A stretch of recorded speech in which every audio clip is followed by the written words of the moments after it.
안녕하세요. 아나운서 정지원입니다. 목포 여수 MBC가 공동으로 제작한 다가온 뉴스 시간입니다. 이번 주는 목포 원도심에 있는 고등학교들이 신도심 이전을 적극적으로 검토하고 있다는 소식과 고흥에서는 유자가, 광양에서는 대봉감 수확이 한창이라는 소식 등을 준비했습니다. 함께 보시죠.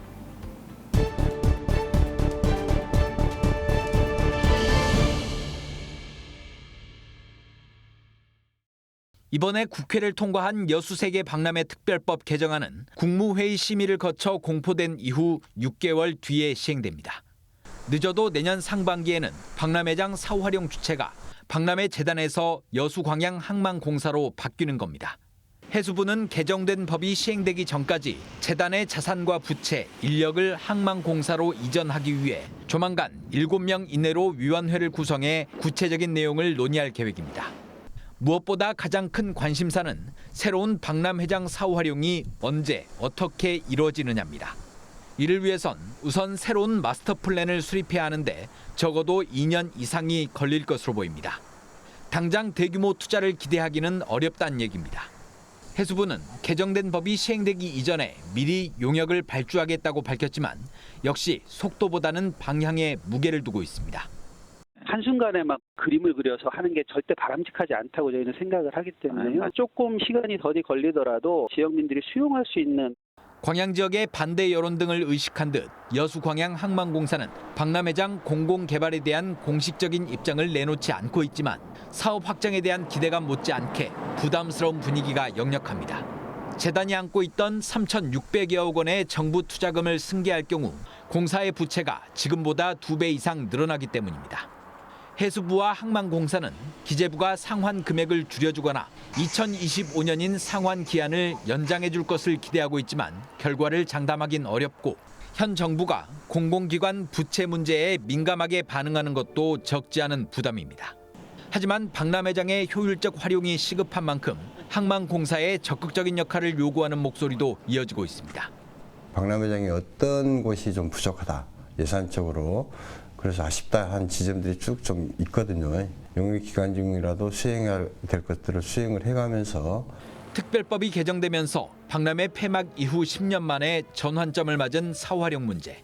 내실 있는 청사진을 그리고 지속 가능한 개발의 토대를 마련해야 하는 과제가 지역사회와 정치권에 던져졌습니다. MBC 뉴스 문형철입니다. 일본에서 손꼽히는 전통 도자기 마을인 사가현 아리타. 400년 전 유럽에서 유행했던 고급 도자기가 이 작은 시골 마을에서 만들어졌습니다. 여전히 한 집 건너 한 집이 도자기 공방일 정도로 도자기 마을의 명성을 이어가고 있습니다. 그 뿌리는 임진왜란 당시에 끌려갔던 조선도공 이삼평이었습니다. 현지에서 도자기 재료를 발견하고 조선의 도예 기술로 일본 최초의 도자기를 구웠습니다. 金貝三平さんをはじめとする朝鮮の刀工さんたちのグループが有田焼を始めたグループだと考えられます。 아리타 사람들은 지금까지도 조선도공 이상평을 도자기의 신, 도조로 부르며 그의 공적을 높이 받들고 있습니다. でここに祀られているのが、王神天皇とあと初代李三平も祀られておりますし、あと一人、鍋島藩の初代のお殿様直重様が祀られてあります。 척박한 일본 땅에 선진 도자 기술을 전수한 조선도공 이삼평. 그의 예술 혼과 집념은 전통과 현대 속에서 새로운 길을 개척하는 일본 도공들의 본보기로 이어지고 있습니다. MBC 뉴스 문현철입니다. 한반도에서 가장 아름다운 일몰을 볼 수 있는 진도 세방낙조 전망대입니다. 전망대가 있는 지력산 정상 13,000제곱미터 부지에 국방부가 오는 2026년까지 방공 레이더 기지 부대를 창설할 예정입니다. 공군의 방공관제 사령부 이해하에 이동형 장거리 레이더 부대로 적절성 검토 결과 지력산이 최적의 위치로 판단된 것으로 알려졌습니다. 국방부는 그동안 진도군 등과 물밑 접촉을 해왔고 지난달에는 진도 군수와 군의회를 상대로 설명회도 개최했습니다. 같은 날로 예정됐던 주민공청회는 주민 반대로 무산됐습니다. 지역 주민들은 지력산 개발로 인한 경관 훼손과 민간인 출입 통제, 레이더 전자파 등을 반대 이유로 들었습니다. 우리는 절대 반대한다. 이게 지산면의 어떤 상징인데 일방적으로 당신들이 다 해놓고 마지막 단계 와서 그냥 설명회 한번 듣고 해주라. 이건 말이 안 된다는 것이죠. 공군에 이어 육군도 지산면 강리 일대 27만 제곱미터 부지에 직할부대 장설을 위한 사업 계획을 마련하고 사전 검토 의견을 진도군에 요청했습니다. 그러나 부대의 성격과 인원 등에 대해서는 아직 알려지지 않았습니다. 사실 우리 집행부나 우리 의회에서도 전혀 듣지 못한 사항이었습니다. 그래서 그 부분은 앞으로 점차적으로 협의를 한 다음에 이루어져야 된다고 봅니다. 국방부 등은 진도군에 군부대를 신설하더라도 군사 제한 보호구역을 최소화하는 등 주민들에게 협조하겠다는 입장입니다. 그러나 주민들은 공군에 이어 육군 군사시설이 설치되면 사실상 진도군 전역이 군사기지화될 것이라며 군부대 통합 운영 등을 촉구했습니다. MBC 뉴스 신광하입니다.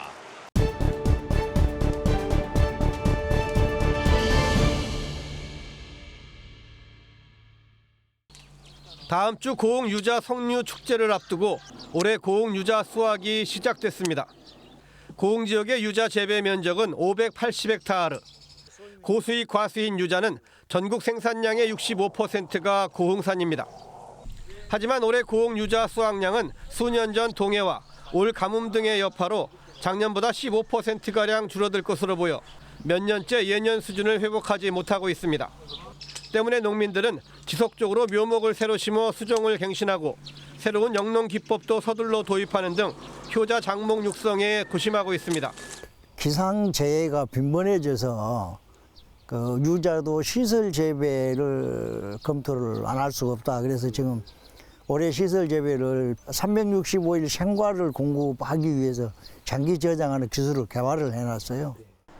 연간 8,000톤가량 생산되는 고흥유자는 지자체와 지역 농협 등이 협력해 지속적으로 가공 방식 개발과 판로 개척이 진행되고 있습니다. 고흥군은 특히 최근 새롭게 유럽 수출길을 여는 등 해외 진출에도 박차를 가하고 있습니다. 세계적인 식품유통그룹 임원들을 초청해서 유자 축제 기간 동안에 고흥유자와 또 다른 농산품을 연계해서 수출할 계획을 갖고 있습니다. 현재 고흥유자는 유자청과 유자차 이외에 음식 소스와 음료 첨가제 등 식재료에 이어 오일과 비누 등의 원료로도 각광받고 있습니다. 최근에는 건강 기능성 식품 개발 가능성도 확인되면서 소비와 판로에는 전혀 걱정이 없습니다. 특히 제주의 감귤 농장처럼 관광까지 접목한 6차 산업화를 시도한다는 구상이 나오면서 고흥유자는 앞으로 더 인기를 끌 전망입니다. MBC 뉴스 최우식입니다. 가을 햇살 아래 나무마다 주황색 감이 탐스럽게 열렸습니다. 보통 감과 달리 굵은 봉오리처럼 솟아있는 대봉감입니다. 늦가을을 맞아 광양 백운산 자락에서 대봉감 수확이 한창입니다. 감은 이렇게 열매 따는 기구를 이용해서 감을 잡은 다음에 상처가 나지 않게 한 번에 따는 게 중요합니다. 주렁주렁 달린 감을 부지런히 따고 옮기고 한쪽에선 선별 작업이 이루어집니다. 눈으로 빠르게 감 상태를 확인한 뒤 상품으로 쓸 것과 말랭이나 곶감으로 해먹을 것을 골라냅니다. 봄부터 시작해서 여름 내 약치고 가꾼 거 결실을 맺으니까 영 좋죠. 보람도 있고. 대봉감은 바로 먹으면 떫은 맛이 나지만 익혀서 홍시로 먹으면 부드럽고 달콤한 맛이 일품입니다. 백운산 일대는 햇빛이 풍부하고 물이 맑아 감 당도가 더 높습니다. 올해는 예년보다 비가 많이 내리지 않았고 큰 태풍 피해도 없어 풍작이 예상됩니다. 풍요의 역설 속에 농가들도 가격 경쟁력 확보를 위해 상품성을 키우는 데 주력하고 있습니다. 가지치기를 정확히 해놓게 이렇게 감이 색깔이 좋고 너무나 그 맛이 있고 일조량이 충분히 들어가기 때문에 색깔이 이렇게 선명히가 잘 나오는 겁니다. 지난해 기준 광양에서 1,001개 농가가 대봉감 3,600여 톤을 생산해 전국으로 보냈습니다. 올 가을도 광양 산자락마다 풍성한 감이 여물고 있습니다. MBC 뉴스 유민호입니다. 목포 마리아 회고등학교입니다. 1967년 문을 연 뒤 15,000명의 졸업생이 배출됐고 현재 460명이 재학 중입니다. 최근 학교 측은 학교 이전 계획을 세우고 학생과 학부모, 동문, 교직원, 지역민 등 각계각층의 찬반 의견을 듣고 있습니다. 찬성 의견이 많을 경우 현재 부지를 매각한 뒤 새로운 부지로 이전할 계획입니다. 우선은 의견 수렴을 거칠 예정이 거기서 이제 긍정적인 반응이 안 나오면 다 중지가 돼버리다 보니까 우선은 그거 첫 번째로 하고 있고요. 이제 그러면서 저희가 이제 부지가 매각이 돼야지만 저희도 이전할 수 있는 부분이라서. 현재 목포 지역 고등학교는 모두 15곳인데 원도심과 하단권에 집중된 상태. 하지만 목포 지역 고교생의 4분의 1은 오감, 부흥, 부주동 등 신도시에 살고 있습니다. 원거리 통학 등의 문제로 전라남도 교육청이 지난해 4월 목포 지역 일반계 고교 11곳에 신도심 이전 의사를 물었을 때만 해도 단 한 곳만 관심을 나타냈었습니다. 그런데 최근 기류가 급변하면서 목포 마리아 회고를 비롯해 목포여고와 목포고등학교까지도 학교 이전을 논의 중입니다. 이전 방식에 대해서는 저희 학교는 어떤 형식이든지 다 수용을 하겠다.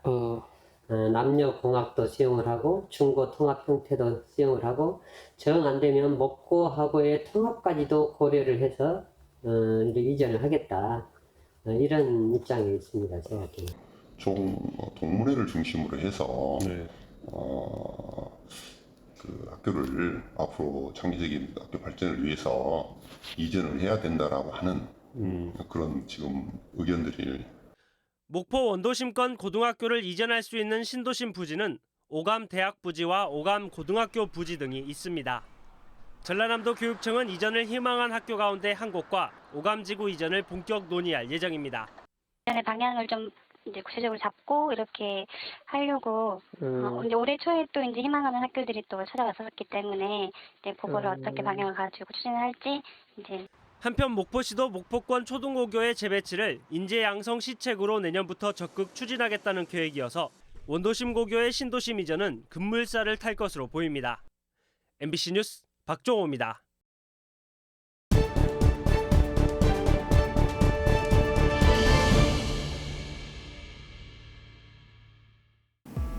오늘 다가온 뉴스는 어떻게 보셨나요? 다음 주에도 더욱 풍성한 소식 준비해서 찾아오도록 하겠습니다. 많은 시청 바랍니다. 고맙습니다.